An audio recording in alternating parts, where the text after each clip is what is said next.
Hey there, folks. Today I'm going to be doing a reading for Zohran Mamdani. He is the person who recently won the Democratic primaries, I believe, for the upcoming mayoral election in New York City. I don't know when that is. I didn't look into it. I knew it wasn't for the new mayor, but it kept... when the way the news was being reported, you're like, oh, is this the new mayor, I guess? So things, because everyone was talking about, oh, looks like New York's fucked because they got a socialist Muslim. And it's like, I don't think he won the actual election yet, right? He's just the chosen Democratic nominee. Doesn't matter.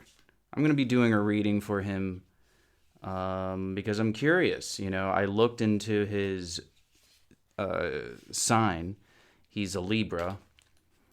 We're going to hold on to this. That's not his card. Ooh, reverse tower. That is kind of interesting. It fell out of the deck, and I like to choose cards that fall out of the deck. That's just how I do things. He's a Libra, and he's a life path 3. Something that's interesting because, he's very close to me. I'm a life path 3. I'm not a Libra, but I just found that interesting. I'm not Muslim, not even Arab, but people think I'm Arab all the time, including Arab people. And I agree with a lot of what he's doing. So I wanted to do a reading because I'm curious. What is there out there? Now, this is just a card that came out, so I'm going to count this sort of as like a general thing, a gist of what to get out of the whole atmosphere. And it makes sense, right? It's a reverse tower card as opposed to a regular tower card. We're not talking about like chaotic collapse. We're talking more reform, which would make sense. We're talking about reform that is otherwise major, but we're not talking about the collapse of capitalism, right? Because that's what a tower card would be. And that's kind of like the way they talk about him as well. It's like he's a communist and he wants to nationalize food. That's not what he wants to do. His policies are pretty, I don't know, like Western European liberal shit. It's not in any way a call for a revolution. So let's pull a card for Zohran specifically and see what we can get.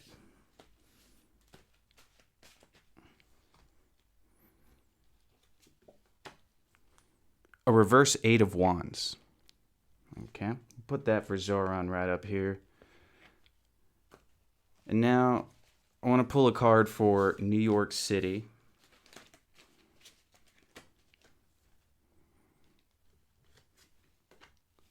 A reverse 9 of Swords. That'll be New York City over here.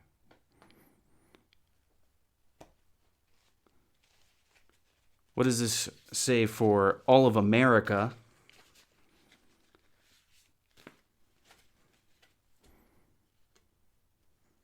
Let's do a little more shuffling. I want you guys to really see that I am shuffling the cards. This isn't some... whatever. A reverse 10 of Cups. A lot of reverses here, folks. Doesn't mean anything.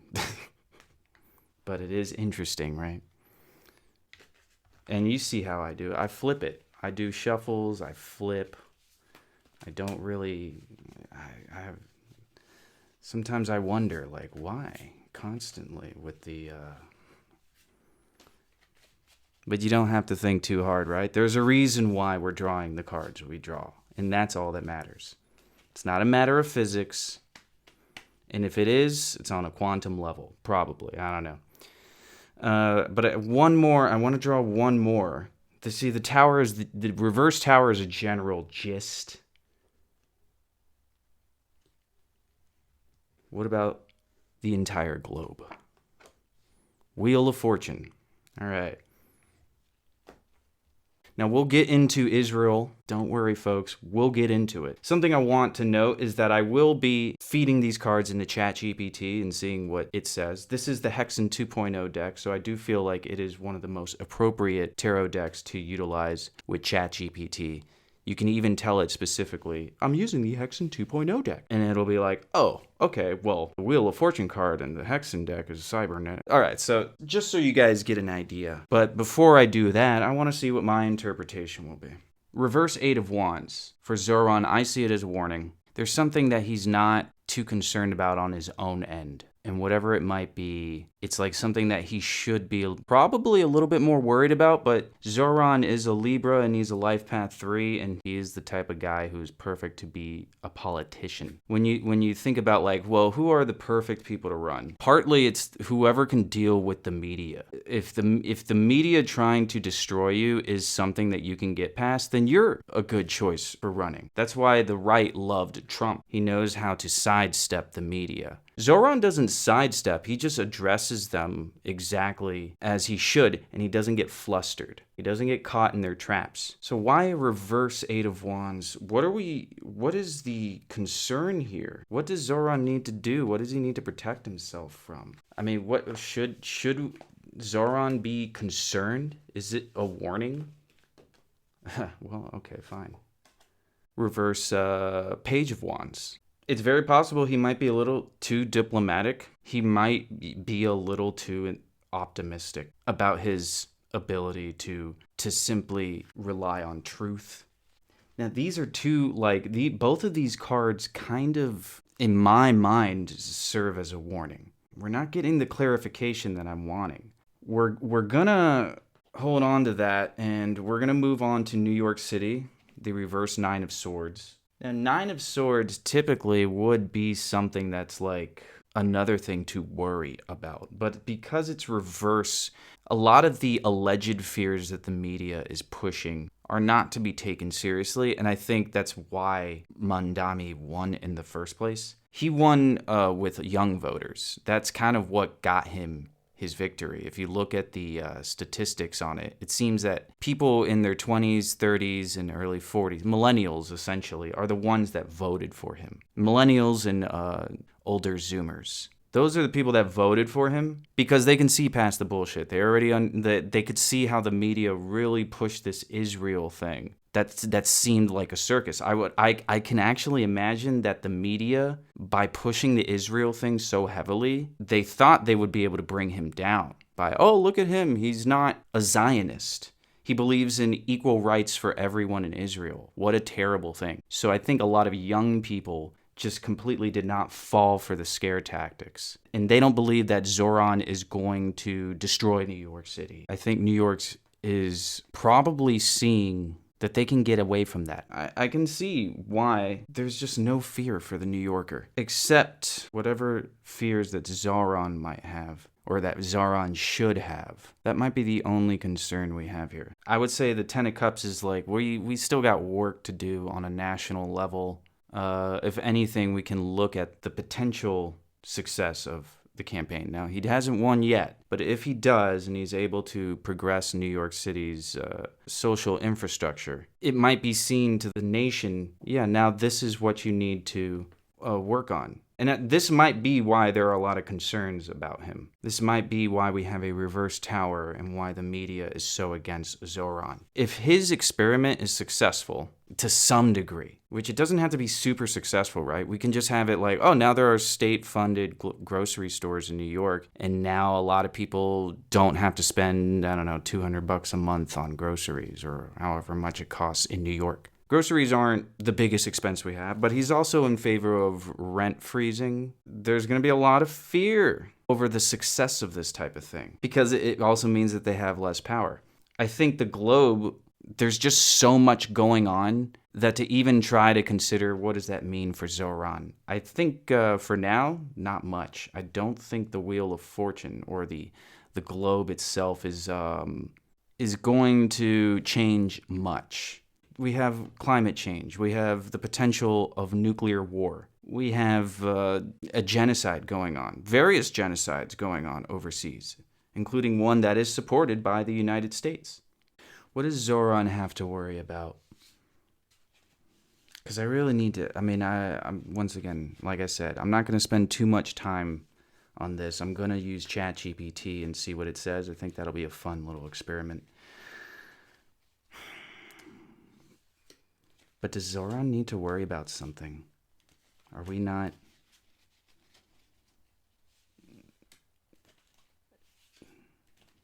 I know it's not going to give me a direct answer. Maybe, maybe not. But I am genuinely curious. I mean, what could it be?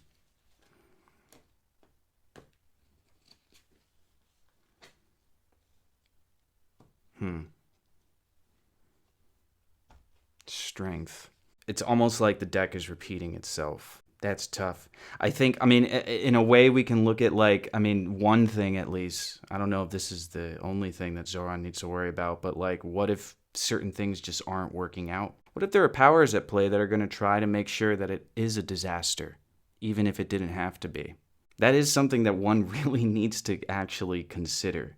All right, well, we will ask ChatGPT, and I'm very excited to see what it says. All right, so I asked ChatGPT about his sign and his life path. I mean, I'll, you guys can pause if you'd like and just take a look. I may even consider just sharing the link to this thing in the description. I don't know. I don't know what I'm gonna do, but interesting stuff to take out of it. And then I showed the reading. Basically, I just put in the reading, and it gave me reading for everything. I think I want to go over some of it. Already my memory is fleeting on how I did the actual reading. There are some things that are close to what I said, and there are some things that are a little different. So this is what the reading came out to for him on all of these cards. You can just pause at any point to take a deep look at it.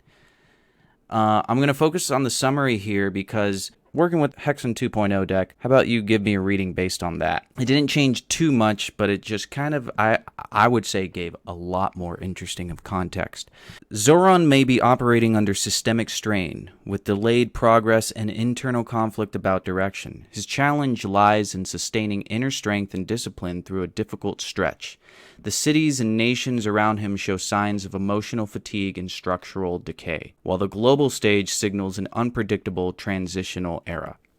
His Libra Life Path 3 background suggests he's positioned to articulate and mediate during such times, but the cards indicate he may be feeling blocked or overwhelmed by the scale of transformation needed. When it comes to the globe getting the Wheel of Fortune, I would say my assessment is pretty spot on with that. What we do doesn't really affect the globe. Is because there's so many different forces at play. There's no way that New York City having state grocery stores is going to change the globe, at least for the most part. And if anything, the globe is going to really determine how that all plays out. When it comes to all of this, delayed progress, internal conflict about direction, and we'll get more into that with the Hexen 2.0 reading. So we'll start off with the reverse tower card. So the tower references revolutionary collapse, mass awakening, the crumbling of oppressive ideological structures. Reversed, this implies resistance to systemic collapse, delayed revolution, possibly controlled destabilization. I believe in my reading, I think I was a little bit more focused on the liberalism of his movement, not really considering sinister things at play or the fact that people are just naturally resistant to socialism. In my mind, it had more to do with, this isn't really the revolution that people think it is. It is still pretty significant, but I don't think it's in any way what people imply it is. It isn't the collapse of capitalism, which that is correct. I mean, or at least that's what ChatGPT is kind of confirming, is that, yes, this is not the collapse of capitalism. This is something else. This is reform. So in some ways, I do think, actually, I was kind of spot on with that. We'll move on to the reverse Eight of Wands and the reverse Page of Wands. May relate to information suppression, decelerated activism, or delayed social reprogramming. Tech systems or bureaucracies might interfere with the clarity of speed of Zohran's message. The media has a lot of incentive to hold back Zohran, and that is exactly what they were doing. They're controlled by corporations. The media is controlled by corporations. New York City or New York State, I don't know which exactly, but they have state-funded elections. They are not privately funded. I don't know to the extent of that. I don't know if there are caps on how much you can donate, things of that nature. But at the very least, because the state funds the elections and the campaigns, the corporations and the billionaires and the very ultra rich and the ones who want to maintain capitalism, they need to find other ways to control the narrative, and that is with media specifically. Tech systems and bureaucracies interfering with the clarity of speed. And we're also talking about Twitter, right? I'm sure Twitter is filled with a lot of far right-wingers, including Elon Musk, who are probably trying to portray Zohran as a communist radical Muslim. I read an article that said he's a radical Muslim, and I have not heard a single thing come out of his mouth that suggests that. I didn't even know he was actually a practicing Muslim. So the fact that he's a Muslim is kind of like anyone being a Christian, where it's like, yeah, but what are you gonna call for the hanging of gay people or whatever? Like that. There's a clear difference between radical religious people and just someone who is has some kind of religion in their background. Reverse page of wands might reflect a frustrated ideological youth or movement. The desire to ignite change thwarted by internal confusion or external control mechanisms. Media, party politics, surveillance culture. And I guess that kind of relates to this as well. But this has more to do with the fact that people are just generally confused because of the media. Together, they suggest a young or radical energy that feels prematurely stalled, possibly due to over-strategizing, institutional pressure, or disinformation. And I think over-strategizing is a big part of it. It's good that Zohran is very good at political speak and diplomatic speak, because that's what he needs. That's his weapon. That's his toolkit right now when it comes to dealing with all of these things, dealing with the media, dealing with the grilling. And this is always going to be at play here. So that is basically what Zohran has to worry about, right? So then I asked for that clarification. Strength. What does Zohran have to worry about? The psychic toll of resisting ideological systems. Worry about the need for constant composure while navigating hostile or apathetic systems. I mean, this is a big one, right, guys? Like anyone who's super into politics and really understands the powers at play here, this is the thing that we constantly worry about when we have someone who we truly believe in running for something, is we're worried about them being broken down. We think about that with Bernie Sanders all the time. There are people, on the very far left, you'll find a lot of cynicism over Sanders inherently, and it's all warranted to some degree. I'm not arguing against it, but when we see someone up and coming with a lot of ideas that we agree with and we believe would be better for this country and better for society, one of the things that ends up becoming our concern is if they're going to make it. Are they going to be able to survive all of this? Like literally survive. Like, are they going to get fucking murdered? But also, can they keep it together enough so that they are able to maintain the course? Strain between human empathy versus political performance, which is a big thing.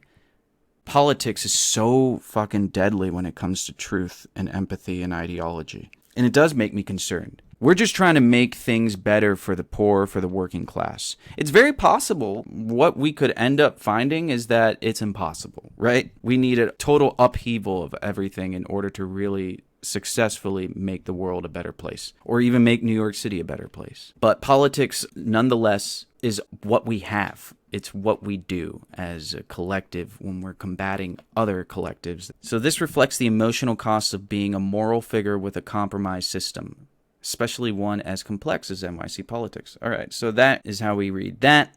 NYC, reverse 9 of Swords. This is for New York City. This could tie into collective cognitive dissonance, media-induced anxiety, or a paralyzed public stuck between fear and resignation. NYC's spirit in this reading appears trapped in a late capitalist, psychically distressed loop, unable to confront its own suffering fully or mobilize against it. The way I read it is that regular 9 of Swords is more in that vein, and I kind of saw it as like the people are going to be able to see past the bullshit. No, the powers that be are going to try to convince us, and it might possibly divide the city even further. One thing to get out of it, at least from both my interpretation and ChatGPT's, is that the media, for sure, is going to combat this whole thing from the get-go. They do not want any little bit of socialism to be successful, even if it's quasi-socialism, even if it's social like what we would call democratic socialism or social democracy. It's not even socialism. Nationalize healthcare, that's socialism. But just a single payer system, I mean, that's just like public roads. It is just the state providing something for the people. The USA, reverse 10 of cups. The failure of post-war or neoliberal dreams. Digital alienation or surveillance capitalism corroding communal life. A crisis in national mythology. This adds a dimension of mass illusion breakdown, relevant to Zohran's likely critique of American political consensus. If New York City's able to progress and it's able to be somewhat successful, that would create a lot of hope in people that we can get past what we currently have, which is this bullshit. National mythology is eroding. And the thing is, what we could do as a society is say, no, the American way is to make it better. We can rebuild national mythology more around something even better than what we currently have. The other option is just pure disillusionment. All right, so we're going to get into the globe, Wheel of Fortune, which it's a critical tipping point in planetary systems, be they ecological, technological, or political. That's what I said about the age of Aquarius, right? We're leading to a more egalitarian, more logical, more science-based society. So I think on a global scale, that is inevitable. A shift in global narrative control, possibly a new techno-political order emerging with uncertain outcomes. And this is the thing that's kind of concerning as well. Can we achieve early in this age egalitarianism and socialism and anarchism? I think some of these things might take a little longer than others, right? But I think there's also going to be some pushback, some things that we need to be concerned about. It's possible I might need to do another reading concerning the entire globe and us and what we can do. The reading and context of Hexentuba is a node in a wider system grappling with systemic breakdowns, ideological fatigue, and stalled reform movements. The card suggests delays in internal resistance and revolutionary justice-based efforts. For show. People are worried about food being provided. Oh my God, what an awful thing that could be, right? A need to stay resilient despite emotional, psychological, and systemic suppression. The left is made up of so many different perspectives, and this one could take fucking hours to talk about. A world poised at the edge of radical transformation, but caught between collapse and control. That is what the conservatives talk about a lot. They're worried about the collapse of Western civilization. They've been worried about it for decades now. And the reality is, if things are going to collapse, it's because people can't afford what they need and are going to resort to violence in order to get what they need. Conservatives are very much opposed to Marxism to such a religious degree that they will never accept material reality, right? Conservatives don't believe in any of that. They believe that the genocide going on in Israel, in Palestine, they believe that that is fine. So to try to reason a need for a better way. To them, a better way is to go back to the old ways, when gay marriage was illegal, women stayed in the house, things like that. Zohran may be both a symptom and a signal of larger forces at play. His stagnation or struggle reflecting the resistance of old systems to adapt, even as new paradigms circle overhead. So that is going to be Zohran's main problem, is just the resistance to him and what he is able to do for the working class. There are powers that be that don't want things to get better. If Zohran wins, right, and he hasn't won yet, what if a Republican wins? What if the next election is turning New York City into a red city? That is the thing that might be worrisome. I don't think that's what's going to happen. But no matter what, there's going to be resistance, money interests. And that money interest can just keep going and going and going. All right. Well, hope you all liked what I did.